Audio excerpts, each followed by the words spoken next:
Alrighty, so I decided I'm gonna go ahead and make a part 2 of this build because I realized there's a lot more things I need to do, like changing the shifter knob from over there to here and tightening up that chain because it is still very loose, and I need to solder that back up.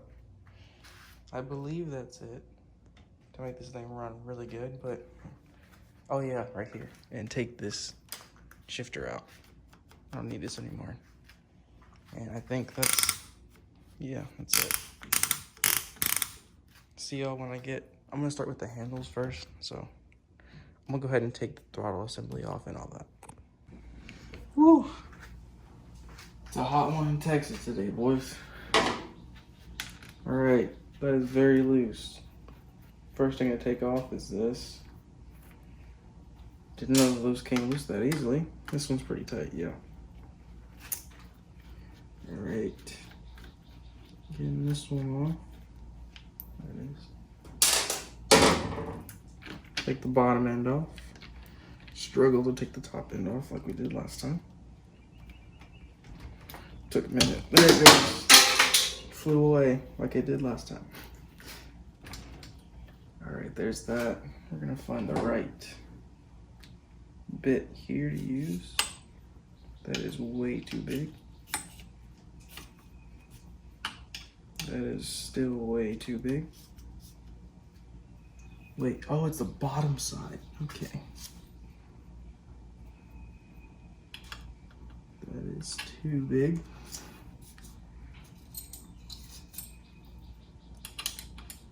There she goes. All right.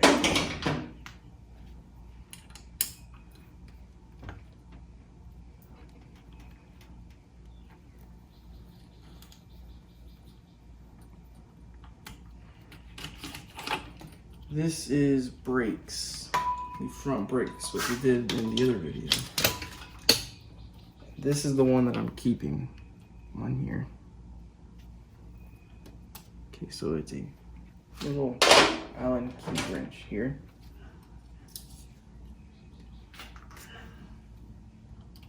Excuse the guy coughing in the background. Yep, I don't have the right size. I'll go find the right size and get back with y'all in a minute.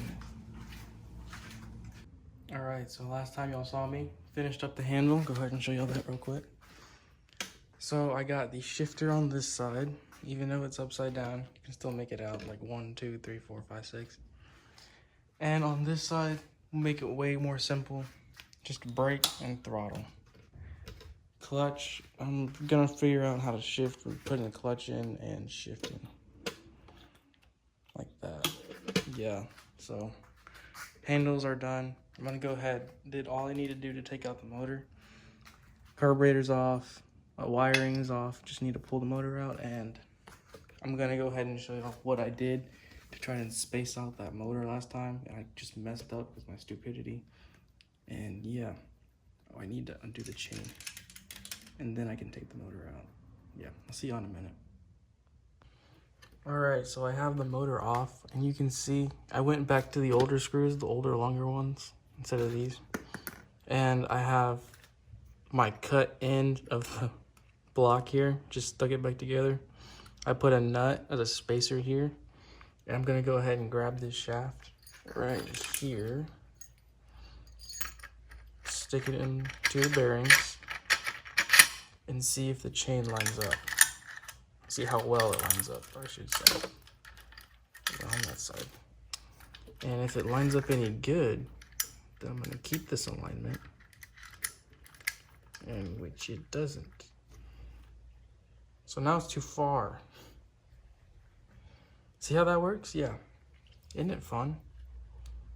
Yeah, you just gotta keep messing with it. I'm gonna go find some washers and put some washers instead of that big nut. And I think I should get it in there. I'll catch you back when I make multiple trips to the hardware store finding bolts and washers to get this thing in there. So, I'll see you then. All right. If you believe it or not, I didn't even go to the hardware store once. Just about a good 45 minutes later, I ended up using one of these little washers that came with the kit. You get a ton of them, so you can kind of space it out however you want.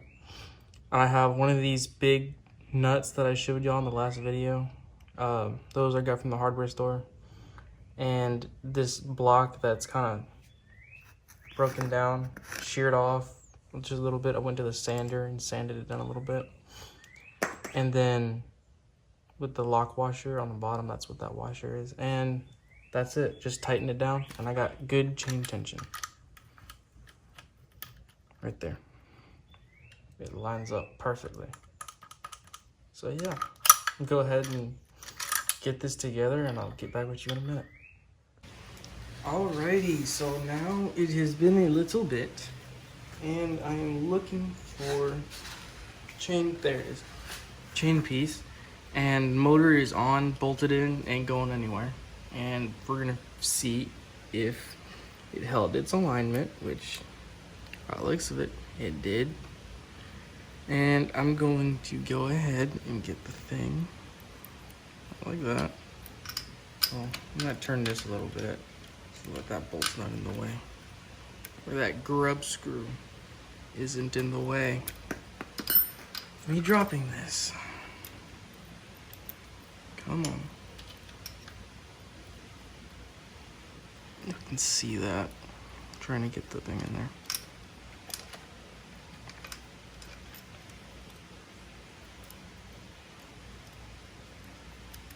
There she goes. This little plate.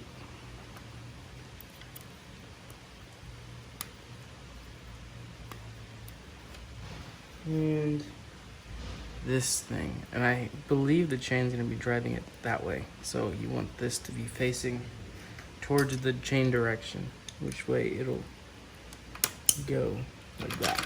Install.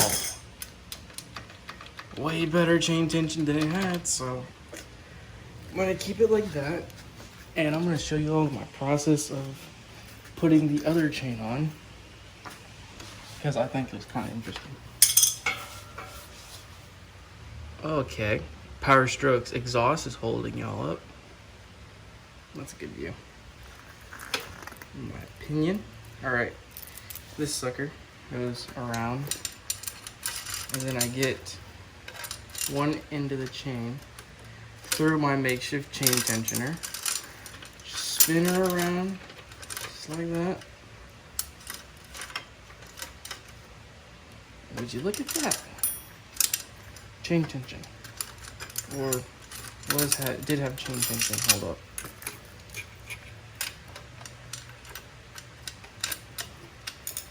There she goes.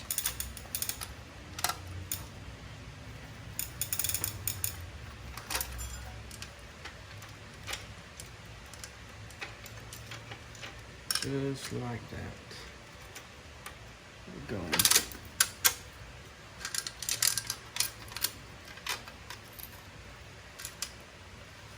Look at that. It's almost like it was made to be together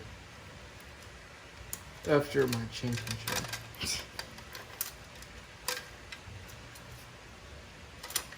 Okay, well, never mind. I'll take that back.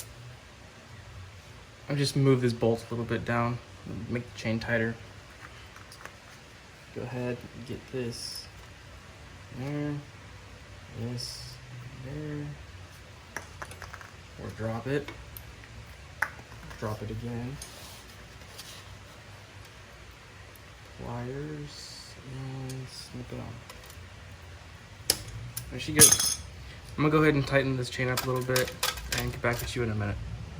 All right, went ahead and soldered the blue wire back together, and just letting y'all know, if y'all looking for a good soldering iron, this track power, I guess, soldering iron is the best one I've ever seen. So if you're looking for your soldering iron, it's a good one to get.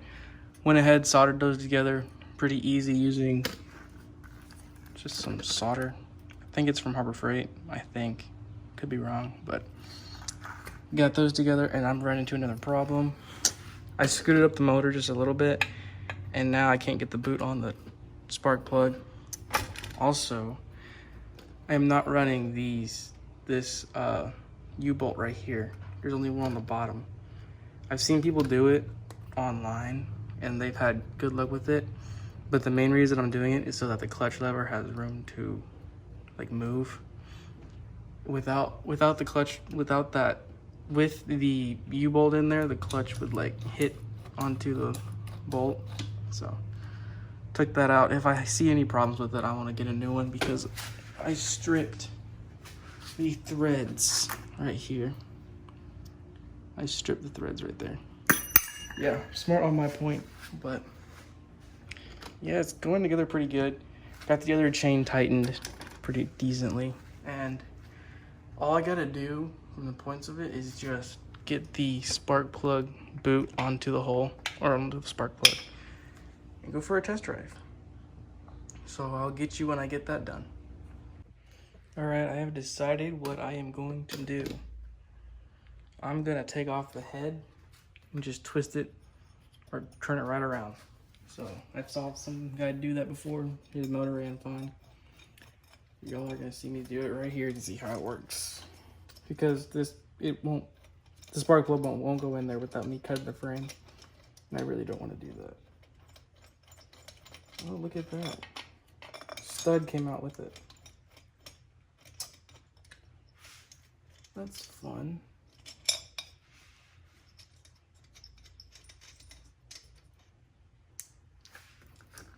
Let me get this out then.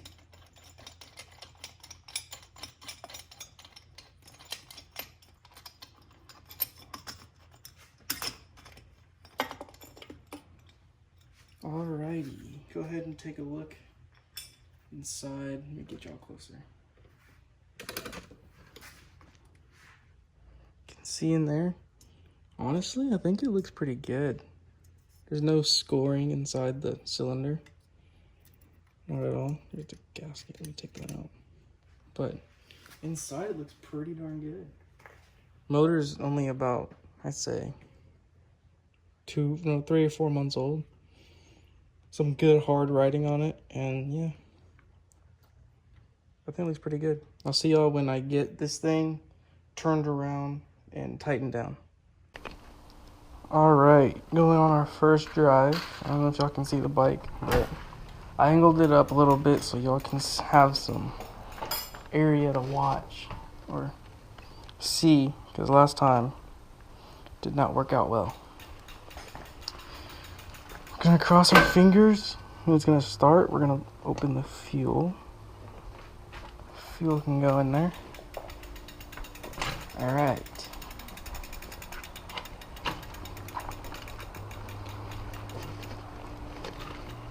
Hope y'all can see.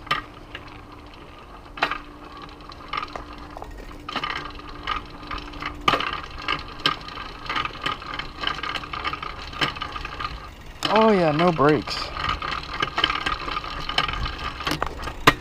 Okay. I don't know what that was about.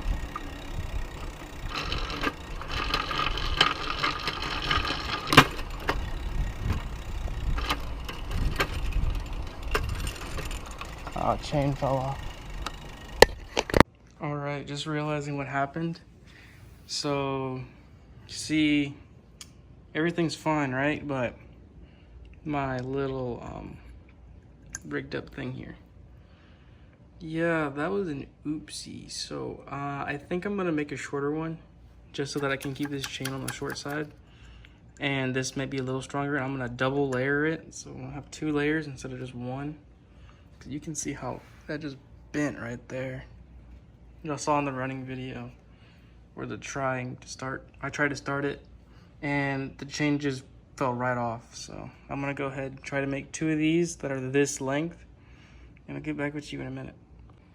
All right, quick little update on what I've been doing. So here's the chain that was on here on this sprocket, and it has been, I think I've went at least 4 or 5 times to go and try to start it, and just when I go to pedal, it just falls off. So yeah, I am getting rid of this chain. Don't get that Walmart chain. And real quick before I mention about the other chain, I took this little guard off. I might end up putting it back on. I took it off because that chain liked to run into it. But This is the chain that came with the kit. I remember saying that it didn't fit because the spacing was too long. The chain was too short, but I got it to fit, and it fits pretty good. But that's a chain tensioner all the way. Speaking of the chain tensioner, this is my new rigged up little thing. It's 3 times thicker than the other one was, and this thing is solid. It isn't going anywhere. I shouldn't say that. I said that about the last one. Look what happened. But I'm gonna go try this out, and I'll see y'all if it works or if it doesn't work. All right, here's what I think's going on. So pretend the chain tensioner was right here getting chain tension to this chain right here. That makes this line over here really loose. So when I go to pedal, this chain gets loose and jumps off. That's what I think's going on, at least in my mind. So I'm gonna bring the chain tensioner, which was previously mounted to this bolt, and with my little rigged up thing to the right there. So what I'm gonna do is move it here with my spacers right there. And I'm going to make another one of those messed up things here, right like this. But I'm gonna double, maybe triple, maybe quadruple layer it, so it's super strong, because this is a longer distance than it was before. And yeah, it should hold up good. It shouldn't skip anymore, I don't think, because the drive is going to be going this way. So this is just going to be loose chain. This is going to be the drive to where it's going to have to stay strong. In my mind, I don't know if it's going to work, but we'll have to find out. I'm going to go ahead and start measuring here and cut out a piece of steel, and I'll get with y'all in a minute. All right, here's my messed up mount. This one is a little bit different. You can see there's 2 layers on each side, and the only direction this can be pulling is this way. So it'll be stretching this metal if it breaks, if it fails. But if it doesn't fail, then it's gonna stay there. And it's not hitting the chain, which it may hit the chain in the future, but if it does, I'll deal with that problem then. For now, I'm gonna go see if it rides, and if it does, I'll strap the GoPro on and take you on a ride. All right, let me show y'all what's been going on so far. So that chain tensioner has been doing amazing. I've got the chain to kind of stay on for a little bit, but well, better than it used to be. So I saw a guy use his motorized bike and start it with the knob, the nut on the magneto, and use a drill. And he had this thing. I went and picked it up. It's a little thing. It's a little clutch that you use to start a weed whacker, maybe, and then you just hook it onto the drill, hook it onto the end of the bolt, and just whack it. And it'll start. Hopefully it'll start, and I'll just have a tripod and see if I can get it started. All right, so here's my rigged up way to start this thing. That other little clutch tool is weird and has a different size this end on it, and I couldn't really get it to go in. So what I'm gonna do here is kind of rigged up, just don't hurt yourself. And yeah, the second I turn this over, it's gonna turn over, and then this nut's just gonna unloosen itself all the way out. I'm gonna hold the clutch in, or clutch is already in, and yeah, this motor hasn't ran in like 2 weeks. I just started it like a few seconds ago just to make sure it ran, so I'm gonna go ahead and go.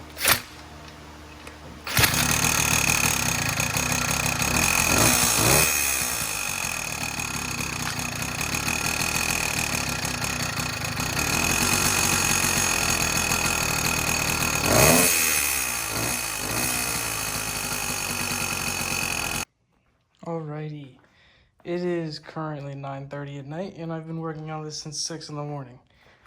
So I went back to the stock chain from the motorized bike kit. This was the chain that was on the other side, the sprocket over there, and it works so much better. I was actually able to ride it, because on the other chains, if I were to just let go of the clutch just a slight bit and give it at least a little bit of power from this sprocket to this one, chain fall off easily. This one, I was able to ride it just a little bit. I need get a little bit more adjustment on it. Like it's still falling off and grabbing on things. It was grabbing on my chain tensioner a little while ago, but put some spacers and now it's not. And that's doing good. On the other problem, this is how I start it right now. With the drill and putting this nut, but I lost a nut. Not a good thing, but you gotta do what you gotta do. That clutch thing didn't work, so I ended up just using the drill. It was a waste of money. I couldn't find an adapter. And yeah, get a new nut on that.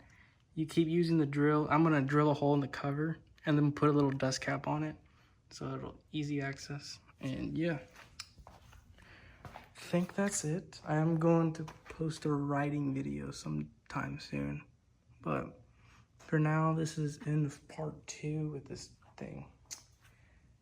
Finally rolls.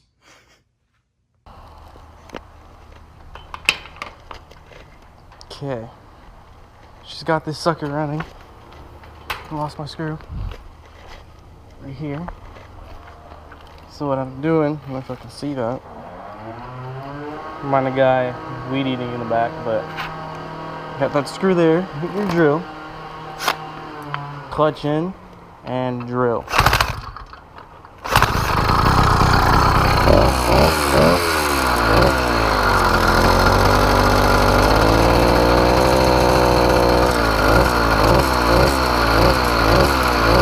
Yeah, there you go.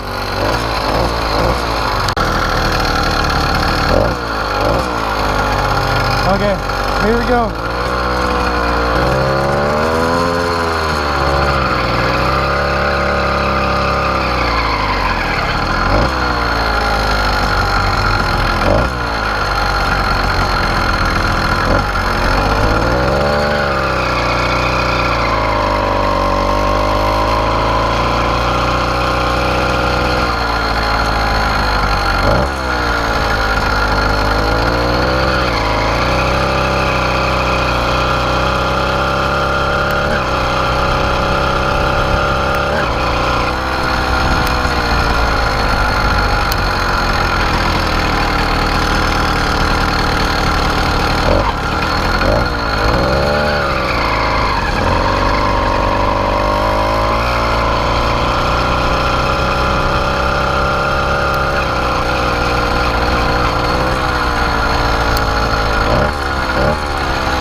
y'all saw in that running video real quick.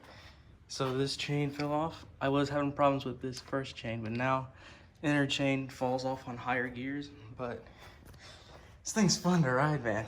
I just got to 4th gear and I was downshifting from 4th gear. I got to maybe 2nd gear and then the inner chain just fell off. I don't know if it's because of the angle or something, but gotta look into that. And yeah, think that's gonna be the end of this video because it's already decently long and I haven't posted in a while. So I got a new job recently, and yeah, I'll get y'all a view of that. It's working for me. That chain, some guy was commenting that it should be, where this mount, it'd be upside down. I don't think so, but, and I think this is working for me, so I'm gonna keep it like this. So if it's supposed to be upside down, then do that on one of your builds, because on mine, this is working for me. I'm not wanting to mess with all the chains, chain tensioner all over again, because that was a big pain in the butt. And yeah, I'm gonna probably end up switching these pedals for these over here on my 4-stroke, because I might actually be able to pedal with it and just switch those onto that bike. Actually be able to pedal, because those pedals are really long and I can't pedal with these because of all the motor in there. But yeah, that's gonna be the end of this one, and I'll see y'all later.